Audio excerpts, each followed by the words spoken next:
the problems with the heated debate over the controversial capture and arrest of Nicolás Maduro by United States military forces has been the ignorance of the Latin American context and the Venezuelan context in particular. In this video, I would like to suggest three words or phrases that would help us to understand better the situation in Venezuela: caudillo, bolibourgeoisie, and banana republic. Welcome to Thinking Wisely with Dr. Isley, where we learn to live wisely by thinking wisely. And English speakers, wait just a minute, please. En primer lugar, quiero decirles a mis amigos y lectores latinoamericanos que no es mi intención ofender a nadie al usar estos términos. Creo que ayudan a describir algunos de los desafíos que enfrenta el pueblo venezolano en su búsqueda de una sociedad mejor. No duden en compartir sus opiniones. Gracias. For my English audience, I said, first, I want to say to my Latin American friends and readers that it is not my intention to be offensive by using these terms. I believe that they describe some elements of the challenges faced by the Venezuelan people as they seek to better their society. Do not hesitate to contribute your thoughts. Thank you, and pardon my poor American accent. These three terms, caudillo, bolibourgeoisie, and the English phrase banana republic, although they can be pejorative, force us to look beyond more universal and at times ideological catchwords like socialism, capitalism, justice, and democracy. Many, when they hear someone or some country described as socialist or capitalist, immediately they think that they understand the situation and take sides. Words like justice and democracy can be used without careful consideration of their meaning and become misleading. Let's see how these three terms can illuminate the situation in Venezuela. Caudillo is a word that doesn't have an exact English equivalent. A caudillo is a charismatic authoritarian leader who rules by a combination of political and military force and maintains his support by rewarding personal loyalty. Caudillos can be left wing or right wing politically. More relevant than their political stance is that much of the populace sees them as a personal deliverer from chaotic conditions or elites that are oppressing them. In some ways, caudillismo is a kind of populism. The personal nature of the rule has two results. First, they centralize power in themselves. They rule, not the institutions. To disagree or disobey is to be disloyal to the caudillo, and hence to the nation which he embodies. Such disloyalty is punished. Democratic institutions and practices such as constitutional rule, elections, an independent legislature and judiciary, and a free press are strictly controlled or eliminated in the name of the people, whom the caudillo represents. Thus, there can be no loyal opposition. Second, they maintain their rule by demanding personal loyalty and rewarding loyal followers with patronage, seen as personal gifts. The system of patronage often results in corruption, allowing loyal supporters of the caudillo to become wealthy. Another result is inefficiency, because the qualification for leadership positions is not experience and competence, but loyalty to the caudillo. Furthermore, their rule comes with the support of the military. Caudillos themselves are often military figures and become leaders through military coups. Often their dress is military even after they are proclaimed president. I believe that historically, one of the weaknesses in many Latin American countries is the political role of the military. The military have seen themselves as having the right and responsibility to overturn civilian government when they believe that it has failed. The caudillos view the military as their personal force and use its might to overcome any opposition.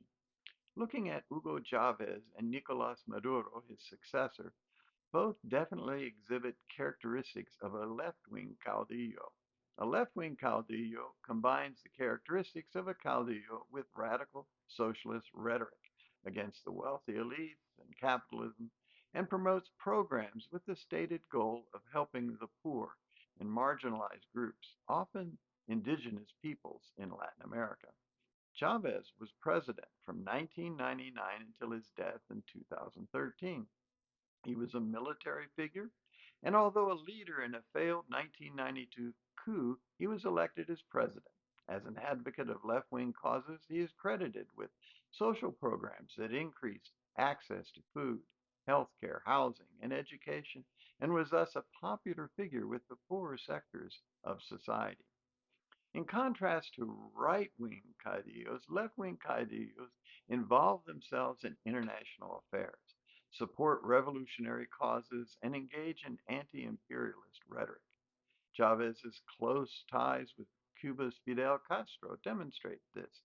He supplied Cuba with cheap oil in exchange for doctors and educators, which allowed Cuba to avoid economic collapse and maintain its social programs. These ties extended to other authoritarian regimes such as China, Russia, and Iran. In his presidency, Chavez clamped down on the press, intimidated political opposition, and centralized political power in his person, while maintaining the persona of being a man of the people. In addition, he rewarded loyal followers with positions of power and influence. These are clear characteristics of the caudillo. These practices continued under Maduro. Besides political suppression, the Chavez and Maduro regimes have been an economic disaster. While one would hope that the wealth created by Venezuela's oil reserves would help lift the overall Venezuelan standard of living, the result has been the complete opposite. The reason for this failure is twofold. The first reason is the caudillo practice of patronage, in which loyal followers are rewarded. This practice in Venezuela has created the bolibourgeoisie. The term was coined by the Venezuelan journalist Juan Carlos Zapata. Boli is derived from Bolivarian, used by Chavez himself to describe his rule, and ultimately from Simon Bolivar, the famed 19th century Latin American liberator. Bourgeoisie, of course, is the word used to describe the middle class. However, in Marxism, it is applied particularly to the economically dominant capitalist class that owns the means of production and runs the state. Zapata's use is intentionally ironic. The bourgeoisie refers to the oligarchy created during the rule of Chavez. This new wealthy elite of military and government officials, business executives, and Chavez and Maduro family members enriched themselves through the patronage dispensed to them as loyal followers of Chavez and Maduro. The seizure of properties and businesses were the sources of this wealth, often done in the name of socialist justice. All too often, the bourgeoisie were not experienced in administrating these positions and businesses, nor were they interested in doing so. The result was inefficiency on a massive scale. The wealth created principally by Venezuela's oil and also other sources was not used by the bourgeoisie as it could have been to fund the establishment of an economy that could create wealth on a broader scale. Rather, the oil industry was a cow to be milked for all it was worth by those in power. The second reason for Venezuela's economic problems is that the funding for the social programs was based upon oil profits. As such, it was unsustainable when the international prices for oil dropped. This leads us to our final term, banana republic. A banana republic is a country whose economy is dependent upon the export of a natural resource. It is often controlled or heavily influenced by foreign corporations and governments. Consequently, the government is often corrupt and unstable and subject to coups. The wealth from the cash crop is enjoyed by an elite, and workers are exploited to maximize profits. The economy is fragile and can tank significantly if the market value of the nation's major export decreases. The term was employed early in the 20th century to describe the influence of the United Fruit Company over Central American countries such as Costa Rica, Honduras, and Guatemala. I'm ashamed to say that as an American that my own nation and government was involved in fostering this abuse. In Venezuela's case, the banana or cash crop is oil. When oil prices surge, the economy booms. When they drop, as they did during the global financial crisis in 2008 and the oil glut from 2014 to 16, the economy fails. Ultimately, the Venezuelan government's response was to print money. This practice caused hyperinflation that still negatively affects the nation's priorities. I hope that these brief explanations of caudillo, bolibourgeoisie, and banana republic have helped you understand better the situation in Venezuela.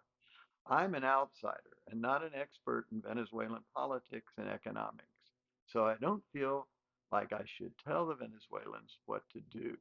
However, I would like to conclude with some very general suggestions, which I hope they will be taken in the spirit in which they are given. First, caudillismo is not a type of governance that helps in the long run. Whatever the problems with the American intervention are, I do believe that this time presents an opportunity for a new beginning. I hope and pray that Venezuela will be able to move forward toward a type of government that broadens citizen involvement, protects the people's liberties, and welcomes back those who had to flee from governmental persecution. Second, resources like oil should be used in some way to fund a more diverse economy that can spread wealth naturally.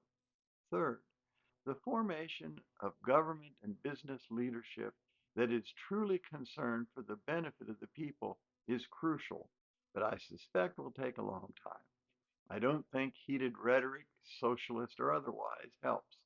What is needed are leaders who love their country and seek its good. In other words, leaders who are truly patriotic. Fourth, beware of those who promise too much, whether national or foreign leaders. The scriptures tell us that the human heart is deceitful. Leaders can and do deceive others. Even sincere ones may deceive themselves into thinking they can deliver more than they can and that the road to recovery will be quick and easy. Venezuelans, be assured of my prayers for you. Americans, as far as it is possible, let us urge our government to act responsibly. And as always, comments are welcome. If you're interested in receiving these videos automatically, please hit the subscribe button. Thank you for listening.